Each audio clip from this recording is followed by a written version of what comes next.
Good morning, everyone. So today we're going to be doing an instrument that is quite a bit different, and that is this big thing right here. So these can be really fun to actually do. The thing is, they are rather large, so if your goal is to sell them or do anything like that over the internet, you're probably not going to have much luck, because something like this is going to cost about 50 bucks to send out here in the United States. So I imagine everywhere else it's quite a bit expensive, obviously, depending on your currency and all that, but they can be really fun because you just have a vast amount of space you can actually mount wires in. Now this one is beat up quite a bit. This was gifted to me, and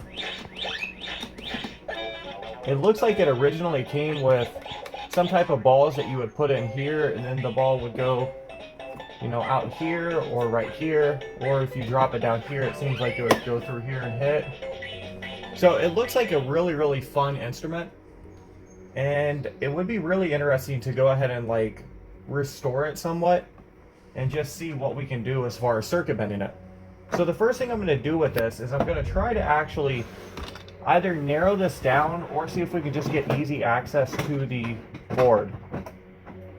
So by narrowing it down, I mean eliminating some of these sides, which I may just end up going directly in here and then finding the board, because it seems like the board would be like right around this area, and I can't imagine the board is as big as the instrument, Although we also have a speaker here, which is kind of questionable. But regardless, let's go ahead and open this back up and then see what we're dealing with here.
So now that we have all of these bolts out right here, you can still see that this top is coming apart, but it is still being held together.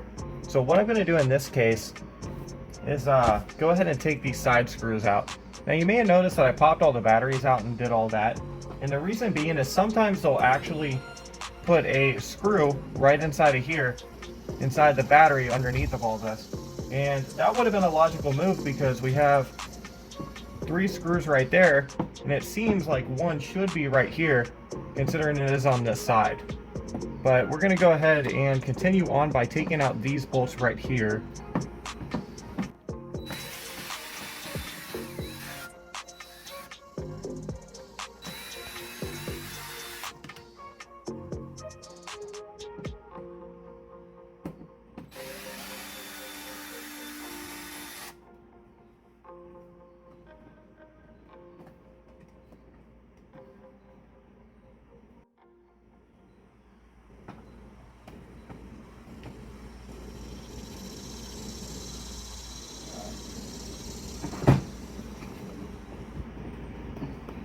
So it doesn't look like that.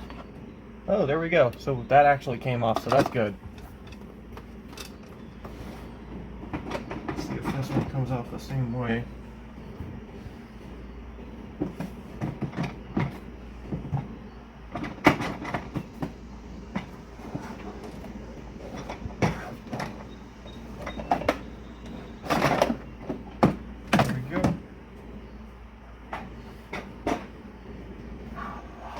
Alright, so these are the bolts right here that are actually holding this together. So we're going to go ahead and take those out as well.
So I was hoping not to see such a small board on a big instrument, but it is what it is, so we're going to go ahead and circuit bend this.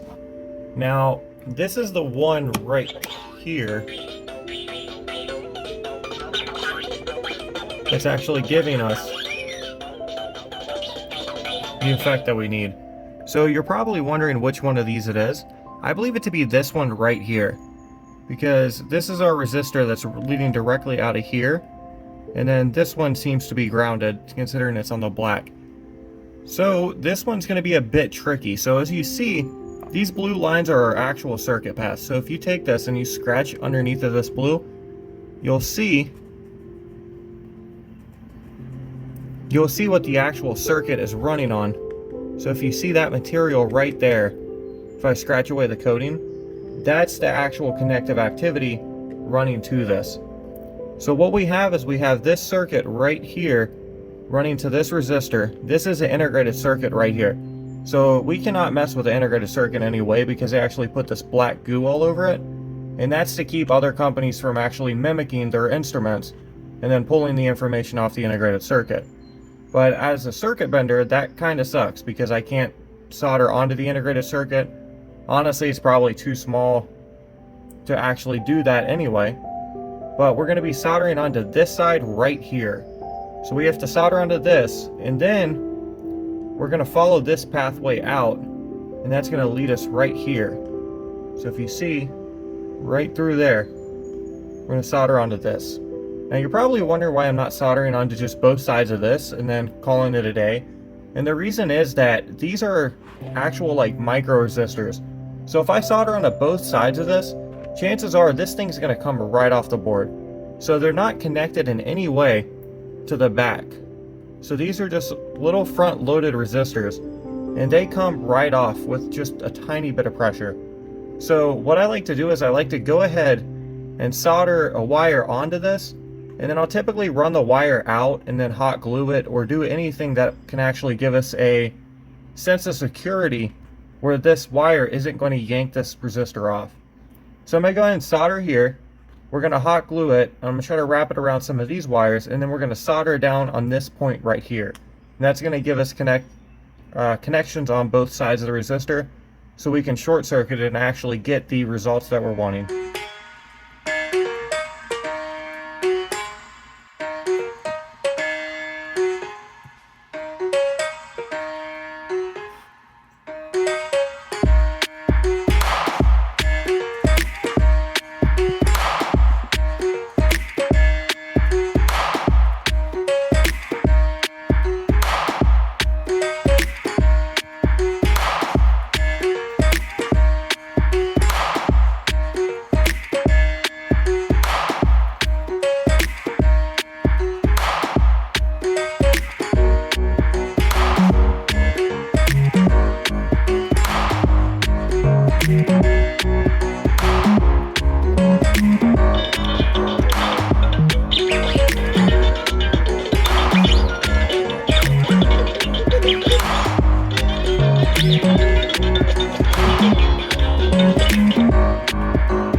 So now that we have that installed, we're going to go ahead and see which one reacts to the ground wire, and we're going to go ahead and install the ground wire.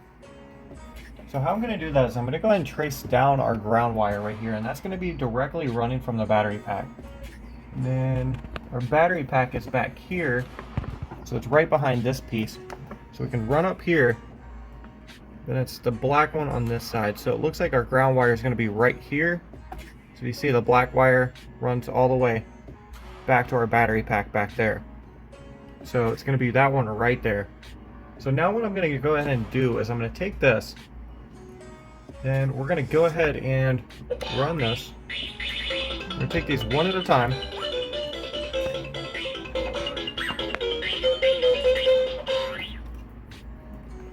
It sounded like it reacted a bit.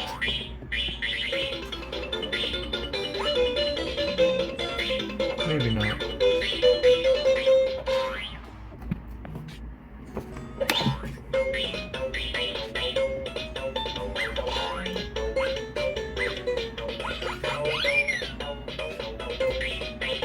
It seems like it is this one, but it's just not giving us a very strong reaction. So we may... Yeah, so it is this one right here. But it's not a very strong reaction, so we may need to go ahead and install it and see if that changes it, or it might just not have a very strong reaction to the ground. But we're going to go ahead and install the wire right on this one.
Now that we know that this one reacts to both wires, this one will not react to the ground wire that we put on here. So if you see, these two will show no reaction. The reason being is because that is the placement. We're running this one right off here, so the ground directly interferes with the integrated circuit signal, and that's why it's making a deeper tone, whereas this one is post-integrated circuit signal, because it's after the resistor, so it's not going to show much of a reaction. A lot of times what will happen is if you touch these two together, if you touch the ground and the post resistor wire together, it will stop the instrument because it doesn't interfere in some way, but it's not the type of signal that's going to drop the tone or give you any cool effects like that. So typically it just damages a circuit. So what we're going to go ahead and do is we're going to go ahead and latch these two onto the potentiometer, but before you do that, if you remember, when I plug up the two that make our tone higher, when I touched them together, the instrument crashed. So what that tells me is I'm going to need a resistor on either this wire or this wire to keep the instrument from crashing. And then the ground is good because we touched those together and these two didn't crash the instrument. So realistically what I'm going to be doing is testing a couple different types of resistors and putting them on here, and what we're looking for is we're looking for the highest tone that is not going to crash the instrument. So we're going to try a couple different resistors out, and at the same time I'm going to go ahead and latch this onto the potentiometer, and I'll latch the resistor onto the other side of the potentiometer, and then this one right here is going to go on a switch, and then it's going to go right in the middle.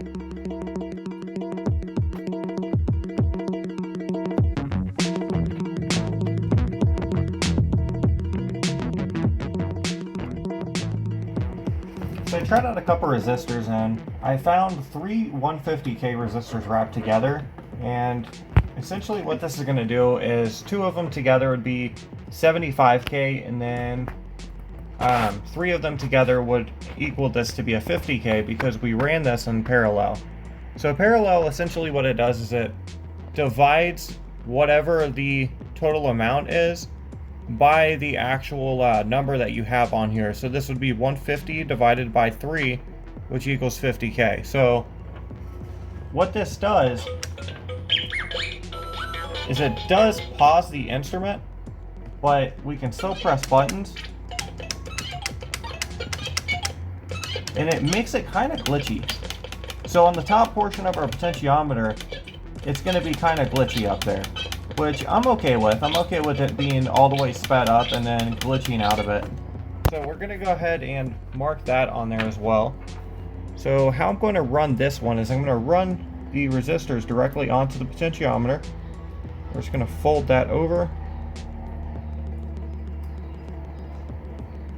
just for some extra support there. And I'm putting this on the high end one because if I put it on the median is also going to be affected by the 50K resistor even on the ground. So we're going to put it right over here.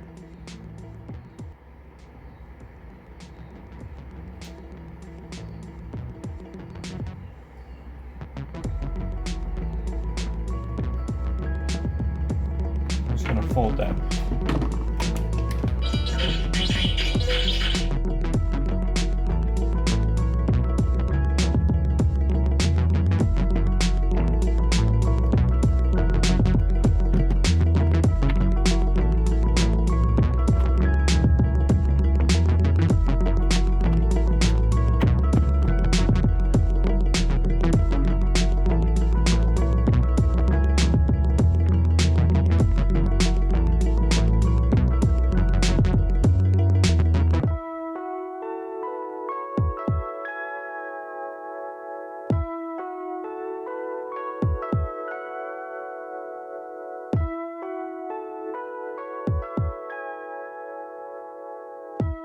So I almost messed up there by actually latching that onto the median. So if we do that, we're not going to have the option to actually turn it on and off. So if you remember, well, I don't think I ever discussed it, but a potentiometer, essentially what it does is it makes this track right here, it makes it so where it is affected by both of these tracks, but only one at a time. Meaning if it's all the way to this side, it's going to be directly affected by this track, and then you turn it, and then the resistance goes up until eventually it switches to this track, and then you can turn it more and the resistance goes down. If that makes any sense, you could do it the other way as well. So resistance goes up, or I'm sorry, resistance goes, yeah, it does go up on this side, and then eventually it's going to click over to this circuit where the resistance is going to go down. So essentially what we're doing here is we're just pulling this wire directly from this potentiometer, so it's no longer having any type of effect if we had a toggle switch on it. So these two are just sitting here without any input being fed into them. And how we're going to do that is just simply put a toggle switch, single throw, single pull toggle switch right on here, so we can pull this wire out anytime without actually pulling the wire out, if that makes any sense.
Adding a pro sound to this.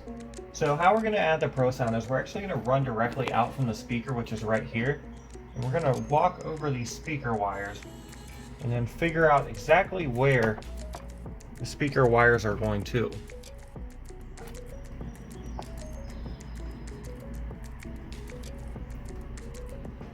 So they seem to be going right here, And then another way we can actually tell is the SP negative and the SP positive. Now that's not always going to be there, so it's good to know that you can actually just travel the speaker wires out, but that's going to lead us to these 2 points right here. So we're going to go ahead and solder onto these, and then we're going to add our Pro Sound on, which on this one I'm using a mono 1/4.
Now we're going to go ahead and test out some LEDs up here and see if the instrument can actually support more LEDs right behind these clear material right here.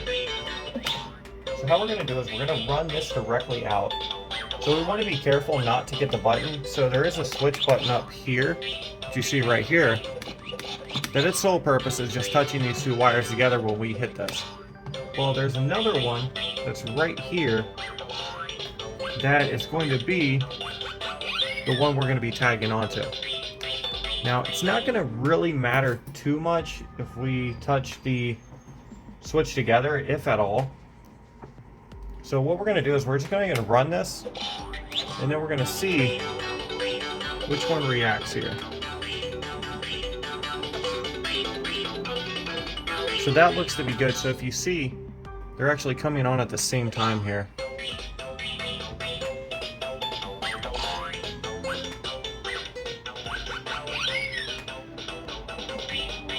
So it looks like it does support that. So let's go ahead and flip this over just to make sure. Yeah, so these two blue wires right here, whereas it seems these are our button wires down here, but just in case, let's go ahead and test this out. Okay, if you've seen right there, our switch is just activating every time we touch that. So we're gonna avoid that. Let's go ahead and solder onto this and this. Is that correct? Yeah. So these two, and then we're gonna feed it up here as a supplement to this light up here.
now that we have one of these installed, we're going to go ahead and hit the other 3 with the same thing, where we're actually putting more LEDs inside of it. And how we're going to do that is we're just going to do the same exact method. We're just going to go down, which we know right here is going to be our LEDs.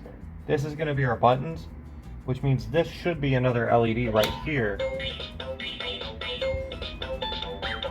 So there we go. And this is going to be buttons right here, meaning the other LED is going to be right here.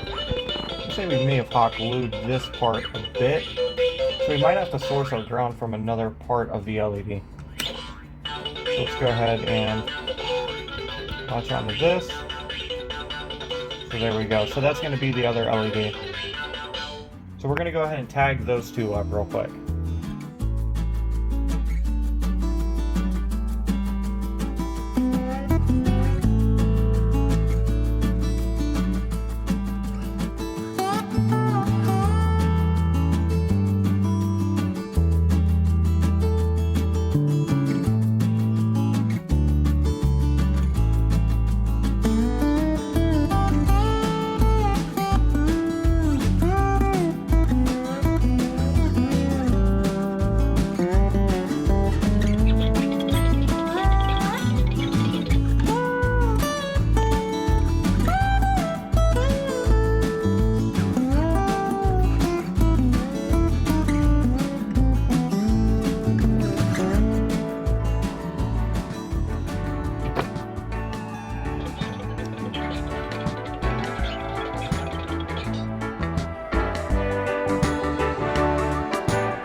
take this time to clean this up a bit. We're going to add some stickers back here just to add a little show to this, which this piece comes out right here.